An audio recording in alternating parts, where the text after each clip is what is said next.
ಸಂತ್ರಸ್ತರಿಗೆ ಮನೆ ಭಾಗ್ಯ ಯಾವಾಗ ಇವತ್ತೇ ಸಿಗುತ್ತಾ ಅನ್ನುವ ಪ್ರಶ್ನೆ ಇದೆ. ಅವರು ಕೂಡ ತುದಿಗಾಲಲ್ಲಿ ಕಾಯ್ತಾ ಇದ್ದಾರೆ. ಹಾಗಾದ್ರೆ ಎಷ್ಟು ಮಂದಿಗೆ ಸಿಗುತ್ತೆ? ಸರ್ಕಾರ ಅಸ್ತು ಅಂತ ಎಷ್ಟು ಜನ ಈಗ ಅಪ್ಲಿಕೇಶನ್ ಹಾಕಿದ್ದಾರೆ? ಡೀಟೇಲ್ಸ್ ನೋಡ್ತಾ ಹೋಗೋಣ. ಕೋಗಿಲು ಸಂತ್ರಸ್ತರಿಗೆ ಸೂರು ಭಾಗ್ಯ ಇವತ್ತೇ ಸಿಗುತ್ತಾ? ನಿರಾಶ್ರಿತರಿಗೆ ಮನೆ ಹಂಚಿಕೆಗೆ ಸರ್ಕಾರ ರೆಡಿ ಆಗಿದೆ. ವಸತಿ ಸಚಿವ ಜಮೀರ್ ಅವರು ಕೊಟ್ಟಿರೋ ಸ್ಟೇಟ್ಮೆಂಟ್, ನಾವು ರೆಡಿ ಇದ್ದೀವಿ, ಎಲ್ಲ ರೀತಿಯ ತಯಾರಿ ಆಗಿದೆ ಅಂತ. ದಾಖಲೆ ಪರಿಶೀಲನೆಯಾಗಿದೆ. ಇದರಲ್ಲಿ 26 ಜನ ಅರ್ಹರು ಅಂತ ಗೊತ್ತಾಗಿದೆ. ಬಟ್ ಮನೆ ಡೆಮಾಲಿಷ್ ಆಗಿರೋದು 161. ಎಲ್ಲರ ಡಾಕ್ಯುಮೆಂಟ್ಸ್ ಗಳನ್ನ ನೋಡ್ಬೇಕು. ಕಂಡೀಷನ್ ಹಾಕಿ ಮನೆ ಕೊಡ್ತೀವಿ ಅಂತ ಜಮೀರ್ ಹೇಳ್ತಾ ಇದ್ದಾರೆ. ವಲಸಿಗರಿಗೆ ಯಾವುದೇ ಕಾರಣಕ್ಕೂ ಮನೆ ಕೊಡಲ್ಲ ಅನ್ನುವ ಕನ್ಫರ್ಮೇಶನ್ ಅನ್ನ ಜಮೀರ್ ಕೊಡ್ತಾ ಇದ್ದಾರೆ. ಸ್ಥಳೀಯರಿಗೆ ಮಾತ್ರ ಮನೆ ಹಂಚಿಕೆ ಅಂತ ಕೂಡ ಜಮೀರ್ ಹೇಳ್ತಾ ಇದ್ದಾರೆ. ಈಗ 26 ಡಾಕ್ಯುಮೆಂಟ್ಸ್ ಅರ್ಹವಾಗಿದ್ದಾವೆ, ಯೋಗ್ಯವಾಗಿದ್ದಾವೆ ಮನೆ ಕೊಡಕ್ಕೆ. ಸಿಎಂ ಈಗಾಗಲೇ ಮೀಟಿಂಗ್ ಮಾಡಿ ಸೂಚನೆ ಕೊಟ್ಟಿದ್ದಾರೆ. ಸೊ 26 ಜನರಿಗೆ ಇವತ್ತೇ ಮನೆ ಕೊಡಬಹುದು ಅಂತ ಜಮೀರ್ ಹೇಳಿದ್ದಾರೆ. ಅದೃಷ್ಟವಂತರು ಯಾರು 26 ಜನ ಅನ್ನೋದು ಕುತೂಹಲ ಮೂಡಿಸ್ತಾ ಇದೆ. ಅಂಡ್ ಅವ್ರು ಇನ್ನೊಂದು ಕನ್ಫರ್ಮೇಶನ್ ಕೊಡ್ತಾ ಇರೋದು, ಇಲ್ಲಿನ ಜನಕ್ಕೆ ಮಾತ್ರ, ವಲಸಿಗರಿಗೆ ಮನೆ ಇಲ್ಲ ಅಂತ. ವಲಸಿಗರು ಅವರು ಹೌದು ಅಥವಾ ಅಲ್ಲ ಅನ್ನೋದನ್ನ ಹೆಂಗ್ ಐಡೆಂಟಿಫೈ ಮಾಡ್ತೀರಿ? ಅವರು ಈಗ ಆಧಾರ್ ಕಾರ್ಡ್ ಬಿಟ್ಬಿಡೋಣ, ರೇಷನ್ ಕಾರ್ಡ್ನು ಇಲ್ಲಿದೆ ಇಟ್ಕೊಂಡಿದ್ದಾರೆ, ವೋಟರ್ ಐಡಿ ಇಲ್ಲಿದೆ ಇದೆ ಅಂತ ಹೇಳ್ತಾ ಇದ್ದಾರೆ. ಹಂಗಂದ್ರೆ ಹೆಂಗೆ ಇವ್ರು ನಮ್ಮೂರ್ನವರು ಇವ್ರು ಬೇರೆ ಊರ್ನವರು ಅಂತ ಗುರ್ತು ಹಿಡಿತೀರಿ? ಟಾಸ್ಕ್ ಇದು ಸರ್ಕಾರಕ್ಕೆ. ಅಂಡ್ 161 ಶೆಡ್ಗಳು ಅಥವಾ ಮನೆಗಳು ಉರುಳಿಸಲಾಗಿದೆ. ಅದರಲ್ಲಿ 26 ಜನ ಅರ್ಹರು ಅಂತ ಸದ್ಯಕ್ಕೆ ಇವ್ರಿಗೆ ಗೊತ್ತಾಗಿದೆ. ಉಳಿದಂಥವರು ಅವ್ರು ಏನ್ ಮಾಡ್ತಾರೆ, ಅವ್ರಿಗೆ ಯಾಕಿಲ್ಲ, ಇದಕ್ಕೂ ಕೂಡ ಅವ್ರು ಉತ್ತರವನ್ನ ಕೊಡ್ಬೇಕಾಗತ್ತೆ.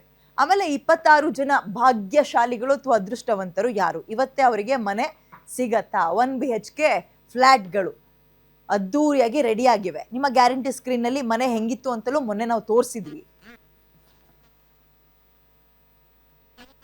ನಿನ್ನೆ ಕೃಷ್ಣ ಬೈರೇಗೌಡರು ಫೋನ್ ಮಾಡಿದ್ರು, ಈ ತರ ಡಾಕ್ಯುಮೆಂಟ್ ವೆರಿಫಿಕೇಶನ್ 26 ಜನಕ್ಕೆ ಏನೋ ಆಗಿದೆ ಅಂತ. ಇನ್ನು 26 ಜನಕ್ಕೆ ಇವತ್ತೇನೋ ಮನೆ ಕೊಡಬಹುದು.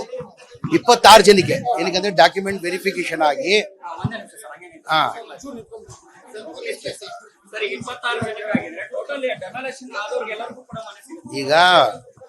ಈಗ ಎಲ್ಲಾರ್ದು ಡಾಕ್ಯುಮೆಂಟ್ ವೆರಿಫಿಕೇಶನ್ ನಡೀತಾ ಇದೆ. ಎಲ್ಲರಿಗೂ ಗೊತ್ತಿರೋದೇ ವಿಚಾರ.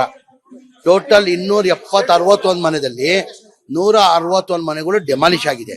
ಅಪ್ಲಿಕೇಶನ್ಗಳು ಜಾಸ್ತಿ ಬಂದಿದೆ. ಅಪ್ಲಿಕೇಶನ್ ಹಾಕೋರ್ಗೆಲ್ಲ ಮನೆ ಕೊಡಕ್ ಆಗಲ್ಲ.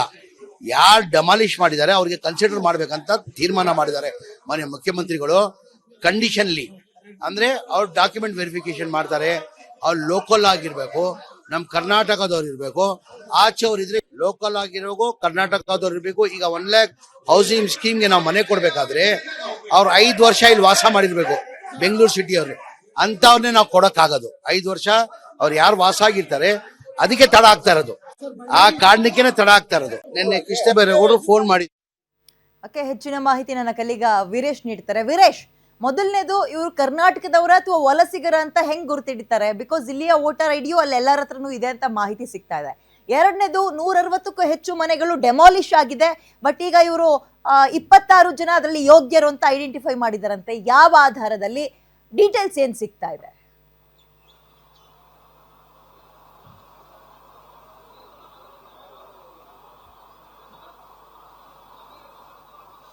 ವಿದ್ಯಾ, ಯಲಹಂಕದ ಕೋಗಿಲು ಲೇಔಟ್ ತೆರವು ವಿಚಾರಕ್ಕೆ ಸಂಬಂಧಿಸಿದಂತೆ ಸಾಕಷ್ಟು ಪರ ವಿರೋಧ ಆಕ್ರೋಶಗಳು ಮತ್ತು ಆರೋಪಗಳು ಸಹ ಕೇಳಿಬಂದಿತ್ತು. ಅದರಲ್ಲೂ ವಿಶೇಷವಾಗಿ ಏನು ವೇಣುಗೋಪಾಲ್ ಅವರು ಸೂಚನೆ ಮಾಡಿದ ಬಳಿಕ ಕಾಂಗ್ರೆಸ್ ಸರ್ಕಾರ ಅಲ್ಲಿರ್ತಕ್ಕಂಥ ಸಂತ್ರಸ್ತರಿಗೆ ಮನೆಗಳನ್ನು ಹಂಚಬೇಕು ಅನ್ನೋ ಒಂದು ನಿಟ್ಟಿನಲ್ಲೇ ಸಾಕಷ್ಟು ಸಭೆಗಳನ್ನು ಸಹ ಮಾಡಿತು ಮತ್ತು ಸರ್ಕಾರ ಅಲ್ಲಿನ ಸಂತ್ರಸ್ತರಿಗೆ ಮನೆಯನ್ನು ಕೊಡಲಿಕ್ಕೆ ನಿರ್ಧಾರವನ್ನು ಸಹ ಮಾಡಿತು. ಮನೆಗಳನ್ನು ಹಂಚಿಕೆ ಮಾಡೋ ವಿಚಾರಕ್ಕೆ ಸಾಕಷ್ಟು ವಿರೋಧ ಬಂದ ನಂತರ ರಾಜ್ಯ ಸರ್ಕಾರ ಎಚ್ಚೆತ್ತುಕೊಂಡು ಸ್ಥಳೀಯರಿಗೆ ಮಾತ್ರ ನಾವು ಮನೆಗಳನ್ನು ಕೊಡ್ತೀವಿ, ಹೊರಗಿನವರಿಗೆ ಯಾವುದೇ ಕಾರಣಕ್ಕೂ ಸಹ ಮನೆಗಳನ್ನ ಕೊಡಲ್ಲ ಅನ್ನೋ ಒಂದು ತೀರ್ಮಾನಕ್ಕೆ ಬಂದಿತ್ತು. ಯಾಕಂತಂದ್ರೆ ಅಲ್ಲಿ ಏನು ಕೋಗಿಲು ಲೇಔಟ್ ಅಲ್ಲೂ ಸಹ ಸಾಕಷ್ಟು ಬಾಂಗ್ಲಾ ವಲಸಿಗರಿದ್ದಾರೆ, ಬೇರೆ ಬೇರೆ ರಾಜ್ಯಗಳಿಂದ ಬಂದಿದ್ದಾರೆ. ಅವರಿಗೆ ಮನೆಗಳನ್ನ ಕೊಡೋದು ಸರಿಯಲ್ಲ ಅನ್ನೋ ಒಂದು ಆರೋಪ ಬಂದ ಹಿನ್ನೆಲೆಯಲ್ಲಿ GBA ಅಧಿಕಾರಿಗಳು ಮತ್ತು ವಸತಿ ಇಲಾಖೆಯ ಅಧಿಕಾರಿಗಳು ಅಲ್ಲಿರ್ತಕ್ಕಂಥ ಏನು ಅದರಲ್ಲಿ ವಿಶೇಷವಾಗಿ ಮನೆ ಕಳೆದುಕೊಂಡಿರ್ತಕ್ಕಂಥವರ ಬಳಿ ಸ್ಥಳೀಯವಾಗಿರ್ತಕ್ಕಂಥ ದಾಖಲೆಗಳು ಕೊಟ್ಟರೆ ಮಾತ್ರ ಅವರಿಗೆ ಸೂರನ್ನ ಕೊಡ್ತೀವಿ ಅನ್ನೋ ಒಂದು ಭರವಸೆಯನ್ನ ಅಧಿಕಾರಿಗಳು ಕೊಟ್ಟಿದ್ರು. ಹೀಗಾಗಿ ವಿಶೇಷವಾಗಿ ಆಧಾರ್ ಕಾರ್ಡ್ ಆಗಿರ್ಬೋದು ಮತ್ತು ವೋಟರ್ ID ಕಾರ್ಡ್ ಆಗಿರ್ಬೋದು ಮತ್ತು ಅವರ ಪಡಿತರ ಚೀಟಿ ಆಗಿರ್ಬೋದು, ಹೀಗೆ ಬೇರೆ ಬೇರೆ ಸ್ಥಳೀಯವಾಗಿರ್ತಕ್ಕಂಥ ದಾಖಲೆ ದಾಖಲೆಗಳನ್ನ ಯಾರು ಕೊಡ್ತಾರೆ ಅವರಿಗೆ ಮಾತ್ರ ನಾವು ಸೂರನ್ನ ಕೊಡ್ತೀವಿ ಅಂತ ಹೇಳಿದ್ರು. ಹೀಗಾಗಿ 161 ಜನರ ಪೈಕಿ ಈಗ 26 ಜನರು ಸರಿಯಾದಂತ ದಾಖಲೆಗಳನ್ನ ಕೊಟ್ಟಿರುವಂತದ್ದು. ಸ್ಥಳೀಯವಾಗಿ ವಿಶೇಷವಾಗಿ ಆಧಾರ್ ಕಾರ್ಡ್ ಆಗಿರ್ಬೋದು, ರೇಷನ್ ಕಾರ್ಡ್ ಆಗಿರ್ಬೋದು ಮತ್ತು ಪಡಿತರ ಚೀಟಿ, ಹೀಗೆ ಸ್ಥಳೀಯವಾಗಿರ್ತಕ್ಕಂಥ ದಾಖಲೆಗಳನ್ನ, ಸೂಕ್ತ ದಾಖಲೆಗಳನ್ನ ಏನ್ ಕೊಟ್ಟಿದ್ದಾರೆ 26 ಜನರು ಮಾತ್ರ ಕೊಟ್ಟಿದ್ದಾರೆ. ಅವರಿಗೆ ನಾವು ಮನೆಗಳನ್ನ ಕೊಡ್ತೀವಿ ಅಂತ ಹೇಳಿ ವಸತಿ ಸಚಿವ ಜಮೀರ್ ಅಹಮದ್ ಅವರು ಈಗಾಗಲೇ ಸ್ಪಷ್ಟನೆ ಮಾಡಿರುವಂತದ್ದು. ಅದರ ಜೊತೆಗೆ ಇನ್ನೂ ಸಹ ಅಲ್ಲಿ ಏನು ಸಂತ್ರಸ್ತರು ಮನೆಯನ್ನು ಕಳೆದುಕೊಂಡಿದ್ದಾರೆ ಅವರ ದಾಖಲೆಗಳ ಪರಿಶೀಲನೆ ಇನ್ನೂ ಸಹ ಮುಂದುವರಿತಾ ಇರುವಂತದ್ದು. ಸೂರು ಹಂಚಿಕೆ ವಿಚಾರ ಅದು ಹೆಚ್ಚಿಗೂ ಆಗಬಹುದು ಅಥವಾ 26 ಜನರಿಗೆ ಮಾತ್ರ ಮನೆಗಳನ್ನ ಕೊಡುವಂತ ಸಾಧ್ಯತೆಗಳು ಇರುವಂತದ್ದು. ವಿದ್ಯಾ. ಓಕೆ, ಥ್ಯಾಂಕ್ ಯು ಡೀಟೇಲ್ಸ್ಗೆ ವೀರೇಶ್. ಸೊ ಇದೀಗ ಕೋಗಿಲು ಕ್ರಾಸ್ ಬಳಿ ಯಾರಿಗೆಲ್ಲ ಮನೆ ಸಿಗತ್ತೆ, ಎಷ್ಟು ಜನಕ್ಕೆ, ಯಾವ ಆಧಾರದಲ್ಲಿ, ಹೆಂಗೆ ಅವರು ಕರ್ನಾಟಕದವರೇ ಅಂತಲೇ ಕಂಡುಹಿಡಿತಾರೆ ಅನ್ನೋದಕ್ಕೆ ಸಂಬಂಧಪಟ್ಟಂತೆ ಡೀಟೇಲ್ಸ್ನ ಕೊಟ್ಟಿವಿ.